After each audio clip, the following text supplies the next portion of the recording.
매년 가을이 되면 한날을 정해서 저희들은 감사 주일로 지키고 있습니다.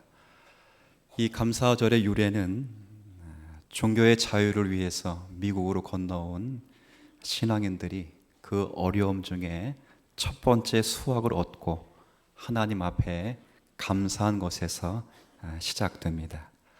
한국 교회는 미국 선교사님들의 영향을 받았기에 이처럼 해마다 우리도 가을의 풍성한 수확기에 한 날을 정해서 하나님께서 우리들에게 허락하신 은혜들, 그리고 우리의 수고와 흘린 땀에 비하여 풍성히 주신 것을 감사함으로 이 감사절을 지키는 것입니다.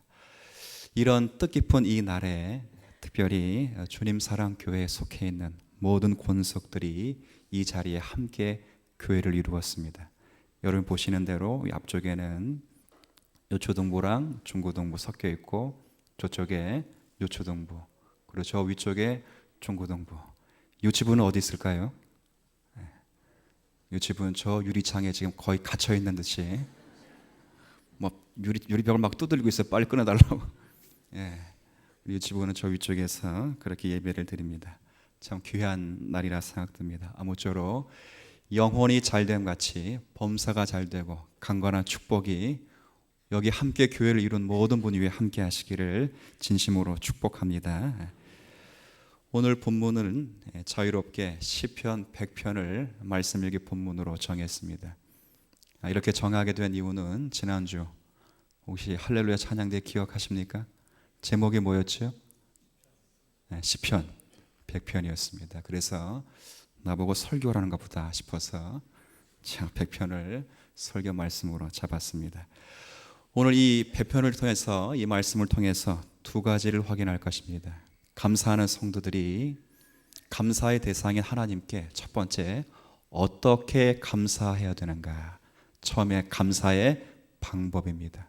그리고 두 번째는 왜 하나님께 감사해야 되는가, 두 번째는 감사의 이유입니다. 감사의 방법과 감사의 이유. 첫 번째, 어떻게 감사를 해야 되는가? 제가 묻습니다. 오늘 감사 주일로 여러분 하나님 앞에 나왔는데 여러분들은 어떻게 하나님께 감사하고 있습니까? 헌금을 조금 두둑히 넣었습니까? 지난주 헌금 봉투 나눠 드렸어요. 지난주 거기 헌금 봉투 조금 두둑히 넣어서 갖다 드렸습니까? 그런데 기억하시길 바랍니다. 하나님은 우리가 무엇을 드림으로 하나님께 우리가 감사할 수 있는 것은 사실 없습니다. 왜냐하면 하나님은 무엇이 부족한 분이 아니시기 때문에 그렇습니다. 그분은요, 우주 만물을 창조하신 창조주 하나님이십니다. 그리고 만드신 모든 것들을 당신의 뜻 가운데 보존하시고 통치하시고 섭리하시는 섭리주 하나님이십니다. 그렇기 때문에 무엇이 부족해서 내가 드린 것 때문에 종성아 고맙다, 내 이번 달 꼭 필요했던 건데 네가 주었더니 참 감사하다, 이렇게 말씀하실 분이 아니시죠. 인간끼리야 서로 감사할 그럴 일이 있다면 상대방이 무엇이 필요한가, 그래 저 권사님이 이게 필요하구나 하고 인간끼리야 부족한 것을 그에게 선물해서 그것이 적중하는 경우가 있지만, 하나님은 무엇이 필요하거나 부족한 것이 없는 홀로 충만하신 하나님이 되십니다. 그러면 우리가 더더욱 어떻게 감사해야 되는가? 1절을 한번 보시죠. 1절 함께 읽습니다. 온 땅이여 여호와께 즐거운 뭘 부르라고요? 아멘. 즐거운 찬송을 부르라. 그런데요, 이게 직역을 하면 이겁니다. 환호성을 치라. 뭐라고요? 환호성을 치라. 이 말 뜻을 그대로 히브리어를 직역하면 환호성을 지르라, 그런 뜻입니다. 환호성. 한번 질러 보시기 위해서 시작. 거의 뭐 놀랬어요? 환호성을 지르라는 환호성. 이것과 똑같아요. TV 가끔 보면 북한에 김정은이 나타나면 사람들이 몸을 흔들고 박수를 치고 꽃을 막 이야 그러죠. 근데 묻고 싶어요. 진짜 저희들의 마음에 우러나서 그들이 그렇게 하는 것인지. 그건 잘 모르겠어요. 여하튼 하나님 앞에 환호성을 지르라, 그런 것은 바로 하나님께 감사하는 것처럼 그 기쁨을 주체하지 못하고 환호성을 치는 거죠. 아마 이것과 비슷하지 않나 싶어요. 엄마가 이제 볼일을 보러 밖을 외출을 했는데 아이들이 엄마를 간절히 기다리죠. 엄마가 비밀번호를 똑똑똑 뜨르륵 하고 놀면 아이들이 엄마 하고 막, 목소리도 안 나오는데 엄마 하고 막, 엄마. 바로 그것처럼 하나님 앞에 감사하는 것입니다. 그런데요, 여러분, 여기서 환호성을 치라면 제가 알기로는 1분도 못 칩니다. 그렇지. 아이들도 엄마 하고 가다가 한참 좀 있다 안겨 있다가 그 다음 뭘 확인하죠? 엄마가 가져온 짐 보따리 하나씩 확인해. 뭘 가져오셨나? 이게 사람이죠. 우리 보고 하나님 앞에 환호성을 치라 그러면 1분, 2분, 여러분 보고 찬송을 하라 그러면 제가 30분 찬양하면 아마 목소리가 다 쉬지 않을까 싶습니다. 그래서 여기 즐거이 노래하라, 그리고 찬송하라, 환호성을 치라는 말을 조금 더 2절에 이렇게 번역해 주고 있습니다. 2절 한번 같이 읽지요. 시작. 기쁨으로 여호와를 섬기며 노래하면서 그의 앞에 나아갈지라. 오늘 여기 보면 기쁨으로 여호와를 뭐 하라고요? 섬기라. 제가 오늘 여러분에게 드리고 싶은 말씀은 바로 이겁니다. 이 섬기다라는 이 말은 영어 성경에는 서비스라고 해요. 서비스. 하나님을 서비스해라. 우리 서비스업에 종사하시는 분 말 있죠? 서비스해라, 섬겨라, 받들어라, 그를 칭찬해라. 그런데 이런 용어가 구약 성경과 신약 성경에 쓰이면 이 서비스라는 말은 예배하다라는 뜻으로 번역됩니다. 무엇으로 번역된다고요? 예배. 하나님을 섬기라, 그 말은 하나님을 예배하라, 그 말이죠. 최고로 섬기는 것이 무엇이냐? 하나님을 예배하는 것이다. 아멘. 예배죠, 예배. 하나님을 예배하는데 오늘처럼 교회를 이루어서 주일 예배로 섬기고 수요 예배로 섬기고 지난주 한 주 동안 특세를 드린 것처럼 특세, 감사, 그리고 새벽 예배로 섬기고, 그러나 오늘 성경에 언급된 이 예배는 그런 예배를 넘어 삶의 예배를 말씀하는 것입니다. 따라합시다. 삶의 예배. 이렇게 감사하라 그거죠. 로마서 12장 1절에 보면 우리가 잘 아시는 말씀에 그런 표현이 있습니다. 그러므로 형제들아, 내가 하나님의 모든 자비하심으로 너희를 권하노니 너희 몸을 하나님이 기뻐하시는 거룩한 산 제물로 드리라. 이는 너희의 드릴 뭐라고요? 영적 예배니라. 우리의 몸을 거룩한 산 제물로 드리랍니다. 그런데 산 제물로 드리라는 말씀의 근거가 어디에 속해 있는가? 하나님의 모든 자비하심의 근거에서 우리로 하여금 산 제물로 드리라, 그렇게 되어 있습니다. 이 말은 다른 뜻이 아니라 하나님의 자비하심의 근거에서 우리로 하여금 자비의 삶을 살아라, 그렇게 말씀하는 것과 같은 것이죠. 여러분, 지난 여름 우리 신명의 말씀을 읽으면서 신명기 16장에 77절을 지키라 그런 말씀을 한번 읽어본 적이 있습니다. 이 절기는 맥추절이라고 불리는 절기도 한데 왜 그렇게 불리냐면 이 77절을 지키는 그 절기에 공교롭게도 보리를 수확하는 절기였기 때문에 보리를 다 거두고 하나님 앞에서 그 절기를 지킬 때 하나님이 반드시 자기 백성에게 이렇게 말씀하십니다. 너만 나오지 말아라. 너와 너의 자녀들만 그 자리에 나오지 말고 노비와 성중에 있는 레위인과 그리고 너희 중에 있는 객과 고아와 과부와 함께 와서 하나님 앞에 즐거움을 나누라, 그렇게 되어 있죠. 한번 생각을 해보십시다. 노비야 당연히 자기의 논밭에서 일을 해준 사람이야, 그렇습시다. 그런데 레위인이 한 해 농사 짓는데 레위인들이 일을 한 적이 없지요. 그렇죠. 그러니까 나그네 손님과 고아와 과부들이 저들의 인생 가운데 한 해 동안 농사 짓는 저들이 도와준 적이 없습니다. 그럼에도 불구하고 감사절을 지킬 때 그들을 초대해서 그들과 함께 감사절을 지키라고 하는 가장 중요한 이유는 바로 그 땅에서 농사하고 수확한 모든 성도들이 누리고 있는 것이 바로 하나님의 자비와 긍휼하심 때문에 누리고 있다는 사실을 확인시켜 주시는 것 때문입니다. 우리가 지난 한 해 동안 참 많이 수고했을 것입니다.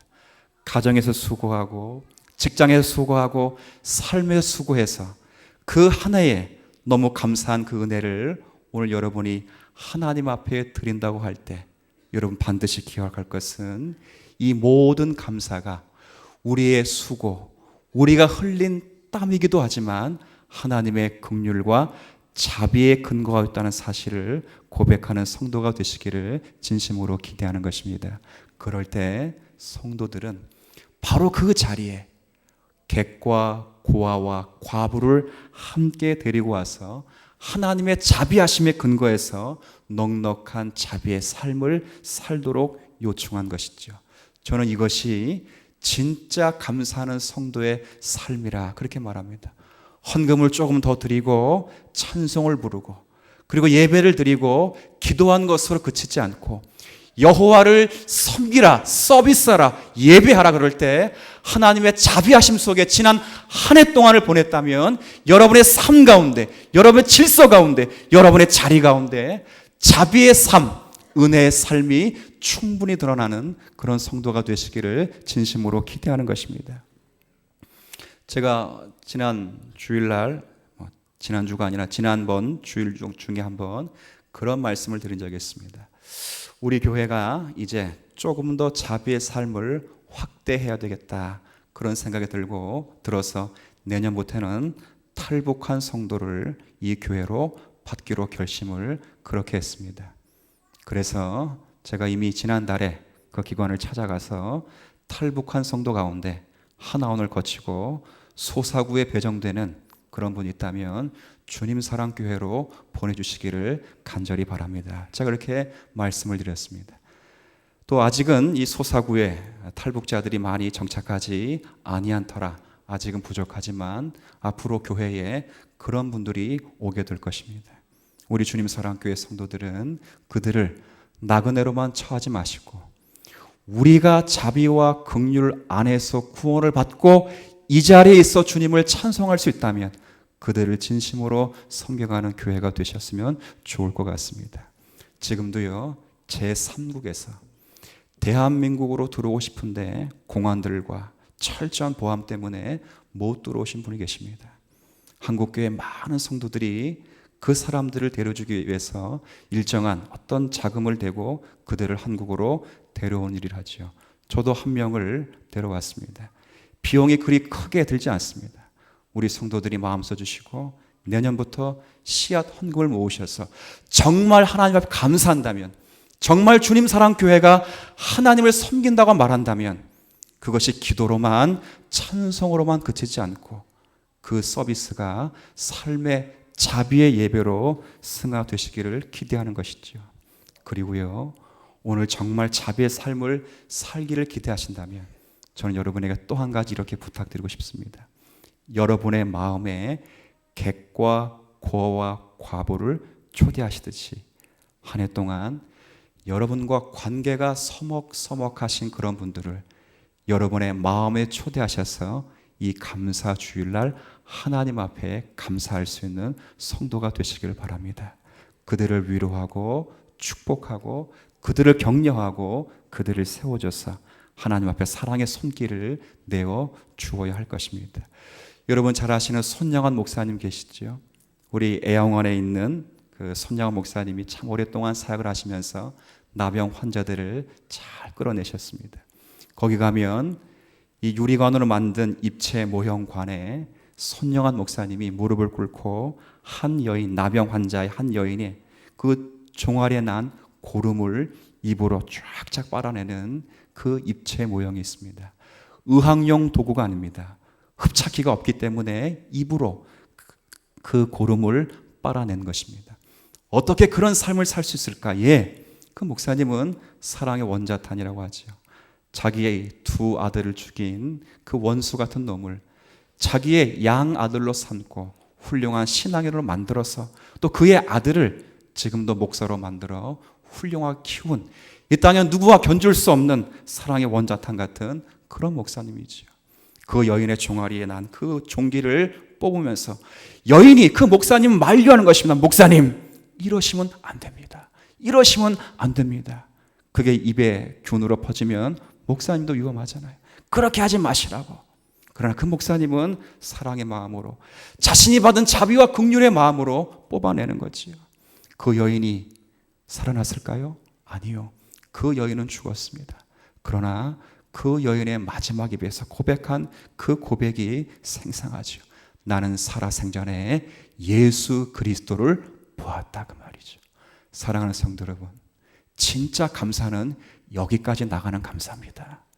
여러분 마음속에 응어려져 있는 그 대상, 여러분 마음속에 용서하지 못하는 그 용서하지 못하는 남편, 여러분 마음속에 용서할 수 없는 그 성도, 가슴에 품고 자비와 긍휼의 마음 앞에 하나님 옆에 나아가는 성도가 되시기를 진심으로 축복합니다. 그리고 두 번째, 우리가 함께 생각해야 될 것은 왜 감사해야 되는가? 이게 참 중요합니다. 답은 여기 3절에 있습니다. 3절 한번 제가 앞부분만을 읽지요.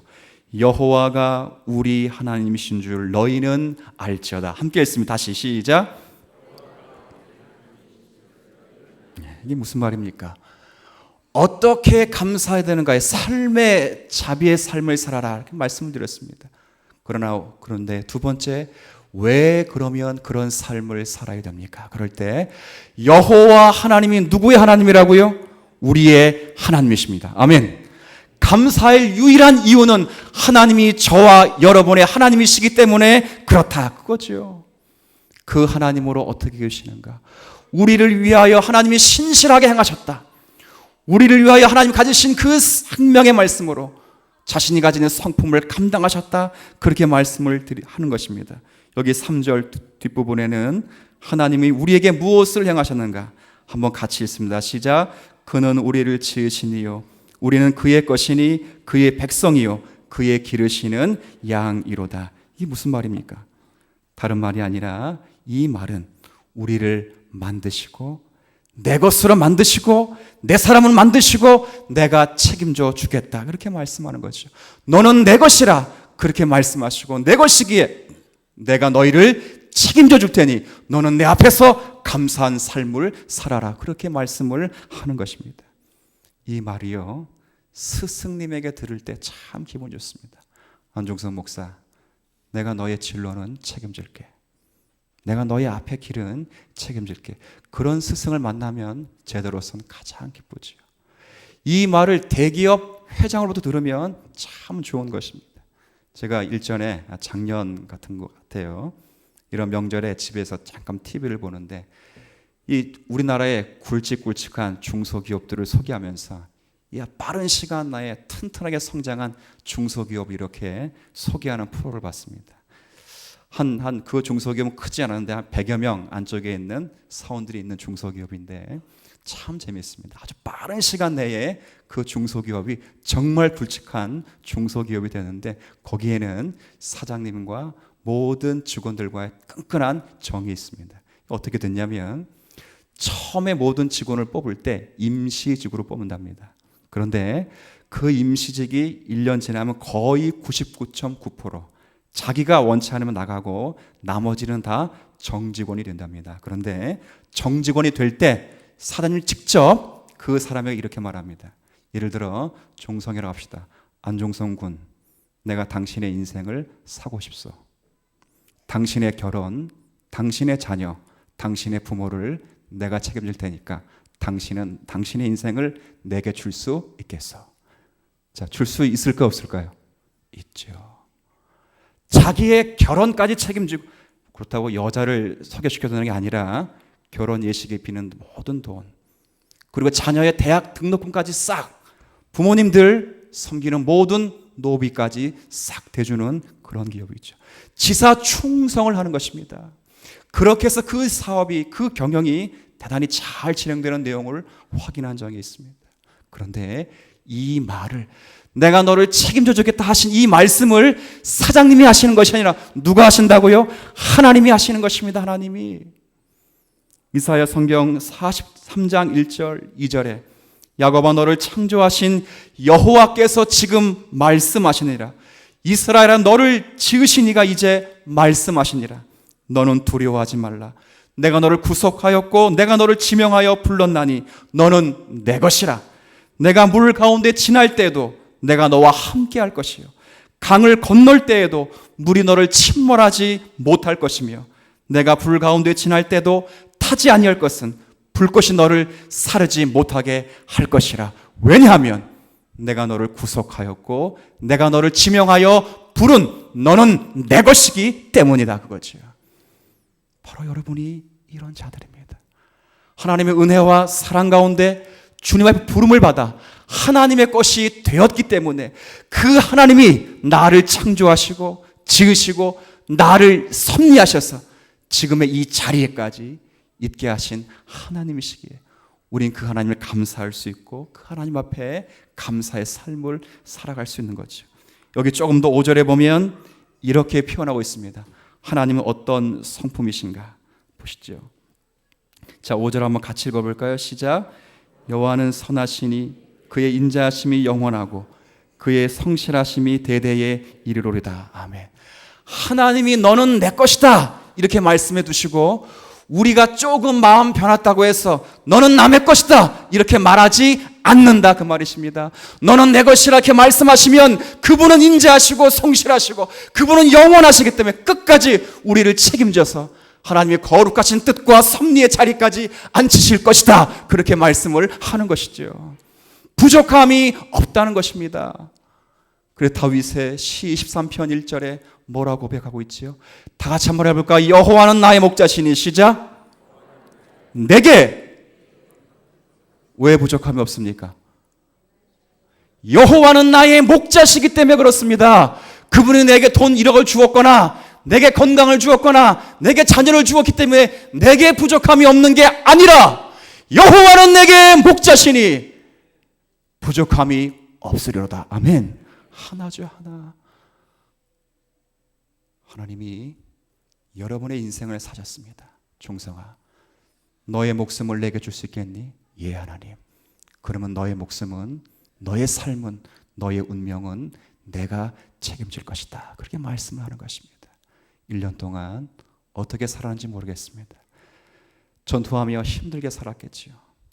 가정 속에서 영적인 문제 때문에 결심하며 결단하며 또 그렇게 인고의 세월을 보내실지 모릅니다. 그러나 그 모든 자리에 하나님은 우리로 하여금 승리케 하셔서 오늘 이 자리에 하나님의 영원하심과 인자하심을 고백하도록 하셨습니다. 이것이 우리가 받는 큰 축복인 것입니다. 사랑하는 성도 여러분, 이제 이 은혜와 긍휼을 받은 성도로서 여러분의 삶에 자비의 삶이 넘쳐나는 삶의 예배의 승리자가 되는 우리 모두가 되시기를 주님의 이름으로 축복합니다. 하나님 아버지, 은혜를 인하여 감사합니다. 여호와는 우리의 하나님이 되십니다. 그분은 인자하시고 성실하시고 그분은 선하시며 영원하신 하나님이 되십니다.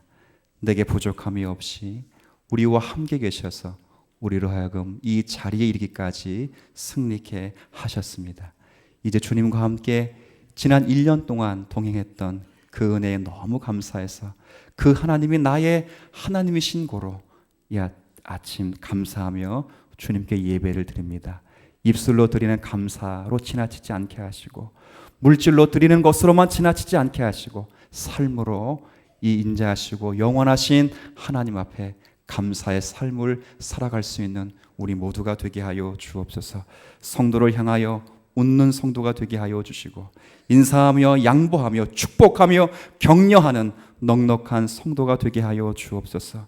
마음속에 응어려져 있는 그런 성도들을 향하여 다시 마음으로 초청하여 그들을 용납하며 사랑으로 품는 감사 주일이 되게 하여 주옵시고 이제 몸과 우리의 물질까지 들여가면서 주변에 나약하고 힘든 영혼을 품으며 하나님의 영광 안에 그들을 세워가는 이 직분 잘 감당하여 정말 입술로의 감사가 아니라 우리 전인격의 감사로 승화하여 승리할 수 있는 모든 주님 사랑 교회 권속들이 되도록 은혜를 더하여 주옵소서. 예수님의 이름으로 기도 올리옵나이다.